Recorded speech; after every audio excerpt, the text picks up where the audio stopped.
So, Partners in Passion. I shall explain why that name. That's what I'll do first. So, there's a reason why the book that I wrote is called Partners in Passion, and it's to do with the word passion. Because if you look at the word, and you look at it, with the components of what make the word up, right, it says pass ion. What it says, Partners in Pass ion. So you think, oh, what's an ion? You go and look in the dictionary. What does it say? It says an ion is a positively or negatively charged particle. What it says. So what does it mean when someone has a passion? Well, they pass a lot of positively or negatively charged particles. That's all. So when two people share a passion, what happens? They pass a lot of positively or negatively charged particles backwards and forwards between them. What happens when good loving goes bad? Well, the positively charged particles turn to negatively charged particles. Yeah? The nature of the pass ion changes, is what happens. We are energy beings. As human beings, we are energetic beings. So yes, we're in a physical body, physical form, but every single person in this room has an aura around them, an egg around them, an energy field, a personal energy field. And that field is like the shop window to your life. When you think something, you flash a color into that field. If you get angry about something, red with rage. There it is. Big flare for anybody who knows how to see it. There's a flare of red. You get what's called a yellow streak. That's emotion. And there's a yellow streak appears in the energy field, the person's getting emotional. Ever heard of green with envy? Yeah? You get green. It's a certain color of green flashes through the energy field. Different colors appear. You ever heard of being under a cloud? Well, you can see someone walk down a street. And the way they walk, it's like the head's down here. There's a cloud, and it presses down. You heard of depress ion? Well, depress ion says something is pressing down energetically upon the person. Part of what depression is, it's in the energy field. Any word that ends in ion is an energetic word. Congratulate ions, frustrate ions, hesitate ions, felicitate ions, pass ions, it's all energetics. Anything that ends ion, energetic. So we're energy beings.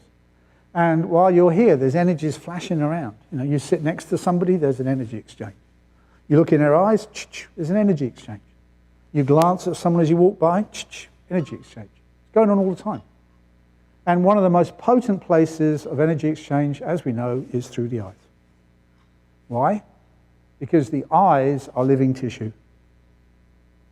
When you look at the skin, it's lovely, but it's already on the way out.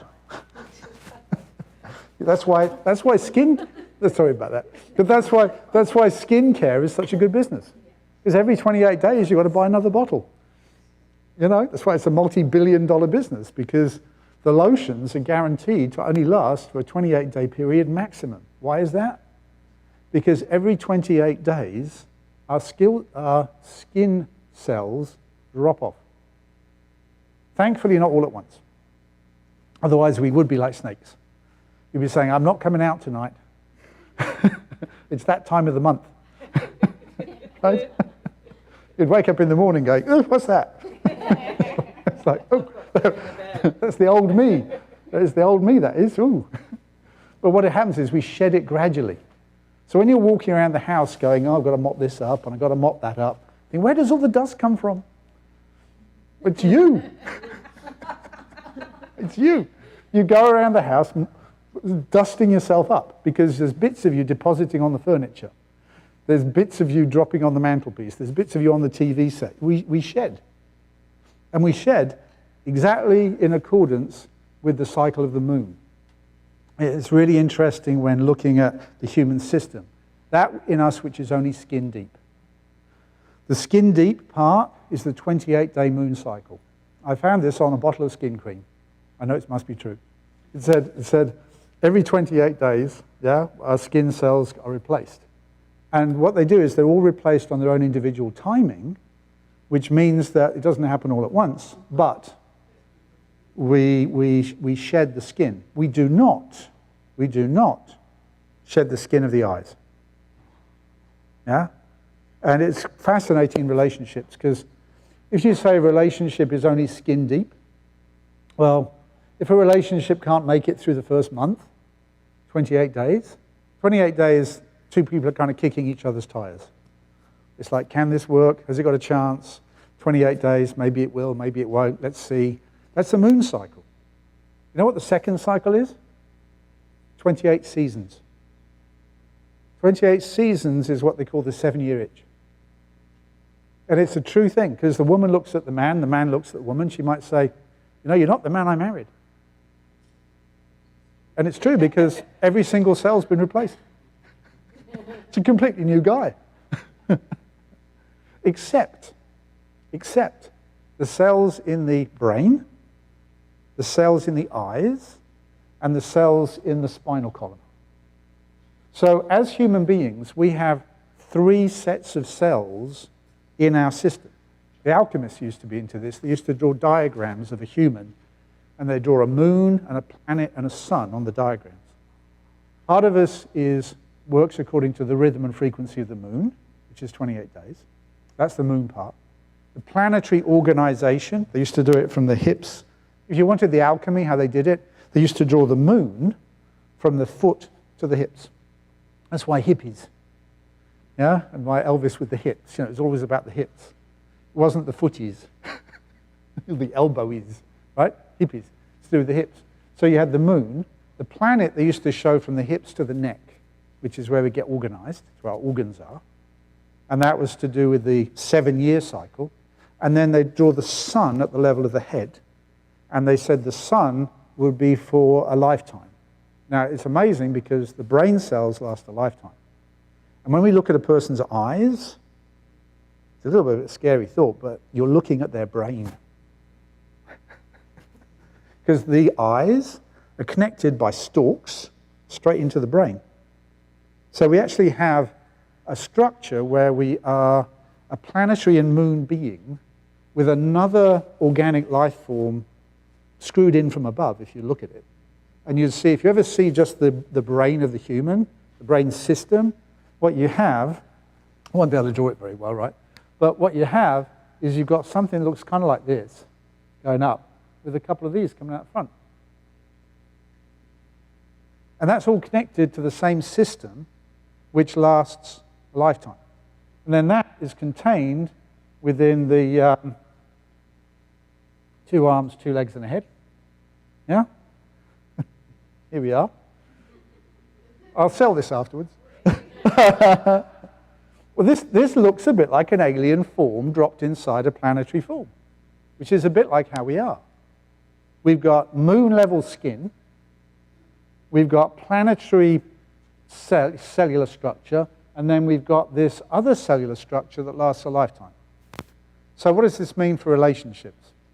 Well, we have the idea that a relationship, if it lasts through 28 days, the next test of time is 28 seasons. That's the 7-year itch. The next test of time is 28 years. That's the Saturnian cycle. It's all 28, right? 28 years. And then it carries on through the rest of the lifetime. So a relationship that's going to last a lifetime needs to be based in permanent values. Things that survive longer than, wow, you know, she looks good or he looks good.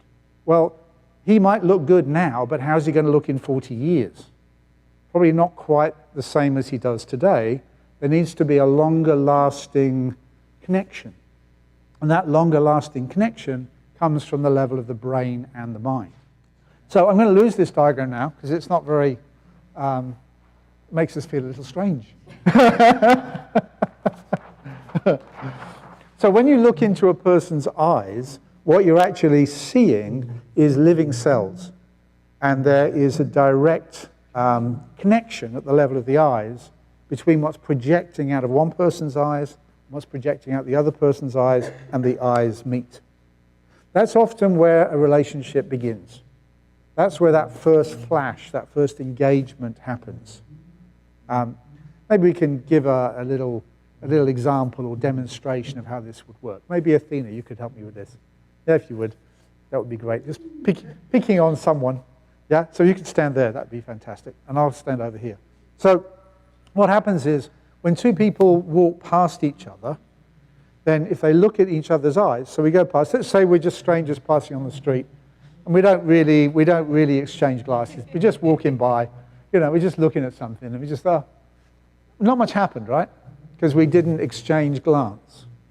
That's what happens all the time when you're walking past strangers. There's just a micro signal exchanges. But doesn't it sometimes happen that you're walking along, so walking along, and all of a sudden you kind of look, and then the other person looks, and you kind of go like that, and you kind of, and then you walk, and then you do this thing. Haven't you caught yourself doing that? Yeah, I'm sure everybody's had that happen in their life. Energetic. That's an energetic exchange that takes place. It's at soul level. It's the energy fields. So why does it happen? What's going on? Well, it means that the two energy fields are on a shared frequency. So let's say that through the trace of her life, let's use colors as an example. Let's say that Athena has built green, yellow, and blue as the primary colors in her field. I'm using colors to kind of give us something to get hold of. Say she's built green, yellow, and blue as the primary colors in her field. And let's say that I'm a red guy. And I've got lots of red, right? Well, what'll happen is, I'll come walking by, I'm going red, red, red, red. She's going green, yellow, blue, red, red, red. Not a lot happens. I'm just another NASCAR guy walking on, right? That's how it is, because that's what I've got on the go. But now let's say that in my life, I've built up this field of green, yellow, and blue. And I'm coming along, and I'm going green, yellow, blue, and she's going green, yellow, blue, and we go green, yellow, blue, green, yellow, blue, yellow, green, blue, green, blue, yellow, yellow, green, blue. Ah! Because there's an aphrodisiac. There's an energetic aphrodisiac when two people are like each other. Realize when we say that we like each other, it usually means we are like each other. There's an aphrodisiac of an energy signal that is the same, but then jumps between two people. So there can be 100 people in a room. There can be a big cocktail party thing going on, a big gathering. And everybody's doing their stuff. And let's say we're reds and blues. And then we have, let's say this gentleman here is doing green and yellow. And in comes Athena, and she's doing green and yellow. Well, what will happen is their eyes will meet, and something will pass, even if they're at the other end of the room to each other. And they'll look at each other and go, choo, choo. And you get the expressions like, I can hear bells, Or they go weak at the knees. Or their breath, they get caught short breath. They're kind of like, oh, that's the person I need to speak to. That's why, the English need a little drink to help them. Because they have these things called inhibit ions. that kind of get in the way. So then to be able to make that connect ion, that connection between them. So I'll come to questions at the end, if that's all right. So you keep a note. We'll try and make a little question time, just so we can keep it rolling because we're short time. So this is how it works. So the energies are the first connection is energetic. I like to say that the energy fields, the aura, shares the first kiss. The first kiss is energetic, and the physical follows on after. So the attract ion happens energetically between two people. And they can find each other in the strangest of places. People meet at airports. They have this distinct moment between them, and their lives change. And there's example after example after example in world history and in the modern world where two people meet, and it's like their lives change at that moment because their energies resonate on the same frequency. So this is, if you look at your life, if you look at who you're sitting next to, if you look at who your relationships are with, you learn a lot about yourself. Now there's also, sometimes a person will say to me, what about opposites attract? There's also that. If Athena had been suppressing something for a long time, so there's the idea of, well, who's attracted the bad boy thing, right? She's been suppressing something for a long time because she's been brought up to be a certain way, but secretly she's been like, oh, I'm fed up with all this convention. Blah, blah, blah, blah. So she's been suppressing stuff. Then she'll have a big ball of red inside the green, yellow, and blue. And then guess what happens? In comes Mr. Bad Boy, red, red, red, red, red, And all of a sudden it's like, oh, there's a connection. But that connection doesn't tend to last a lifetime. It's interesting, it tends to be a flare, and then a while later it's like, I don't know what I saw in him. Why did I ever do that? I mean, what caused that? Well, it's because something was suppressed ion.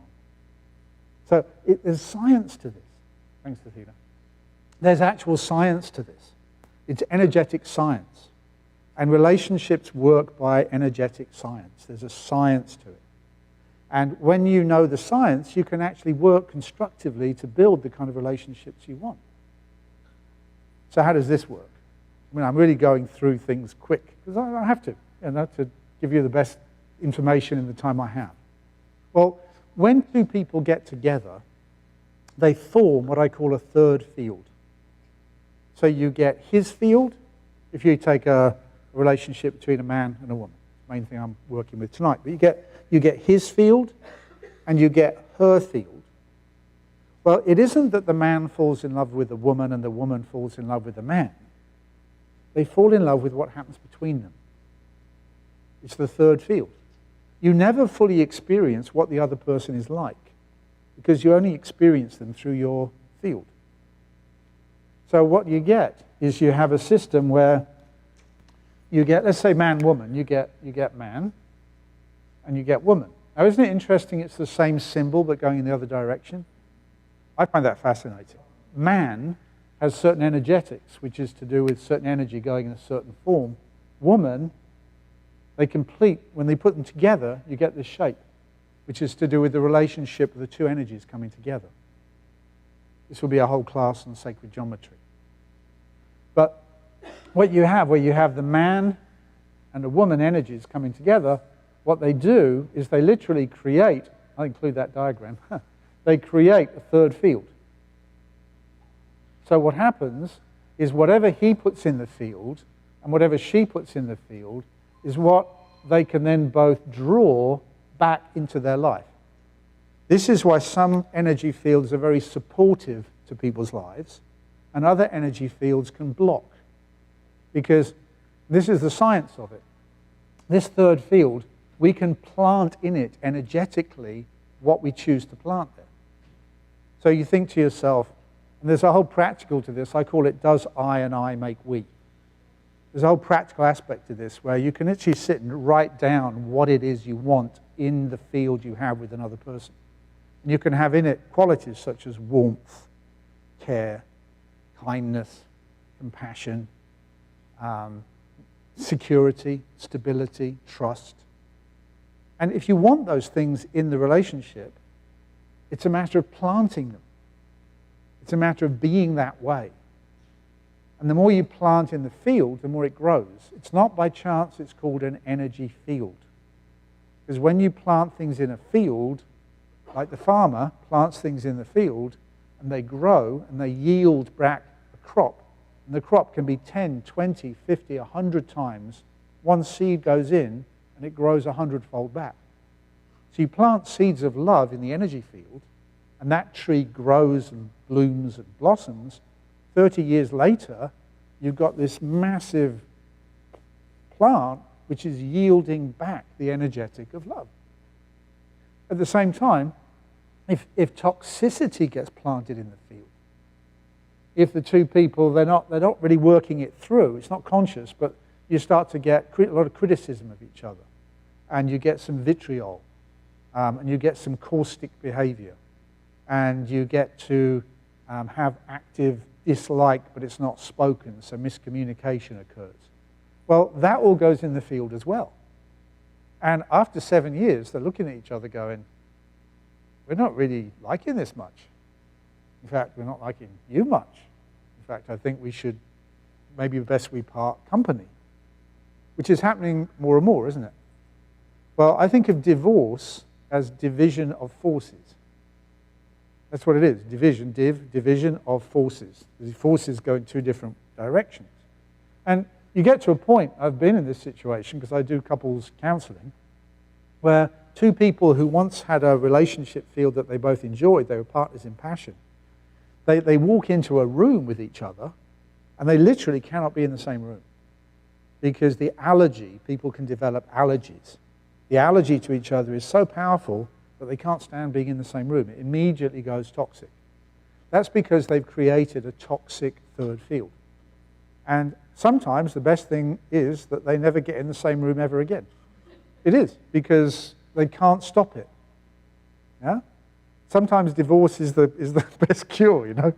But other times, if they want to, people can turn it around. It's possible to do that if both partners want to turn it around. It also doesn't work if, let's say that one person, let's say the woman wants more warmth in the relationship. But it doesn't work for her to demand warmth. I want more warmth.